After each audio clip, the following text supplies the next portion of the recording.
Hello అందరికీ, ఎలా ఉన్నారు? అందరూ బాగున్నారా? సో నేను ఇది ఫస్ట్ టైం ఇట్లా మాట్లాడడము నాకెందుకో మీతో ఒక మంచి విషయం షేర్ చేసుకోవాలనుకుంటున్నాను.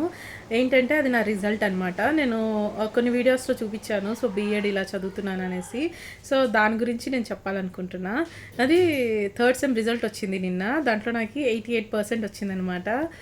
అది హ్యాపీ అనమాట. నాకు నిజంగా నేను ఎప్పుడు ఇంత స్కోర్ చేయలేదు. సో నాకు ఇది బాగా అనిపించింది, మీతో షేర్ చేయాలనిపించింది. చాలా హార్డ్ వర్క్ రియల్గా. నాకు కొన్ని సిచ్యువేషన్స్ ఎట్లాగున్నా కానీ నేను అది సక్సెస్గా ఫుల్గా చేశాను. ఇంకోటి ఏంటంటే నాకు first sem second sem result కదా మీ దగ్గర చెప్పలేదు కదా. నాది ఫస్ట్ సెమ్ 83 అలా వచ్చింది. సో సెకండ్ సెమ్ నాది 86 వచ్చిందనమాట. ఇప్పుడు 88 వచ్చింది. సో నేను చదివేటప్పుడు ఒకటే అనుకున్నాను అనమాట, నాకు ఈ పర్సంటేజ్ 1% అనే ఎక్కువ ఉండాలి కానీ తగ్గకూడదు అనేసి. అదేలాగా ఈసారిగానే 88 వచ్చాను. యాక్చువల్లీ నేను 90% అనుకున్నా. కొన్ని సిచ్యువేషన్స్ వల్ల అది రాలేదు, కానీ ఖచ్చితంగా ట్రై చేయాలనుకుంటున్నాను ఫోర్త్ సెమ్కి.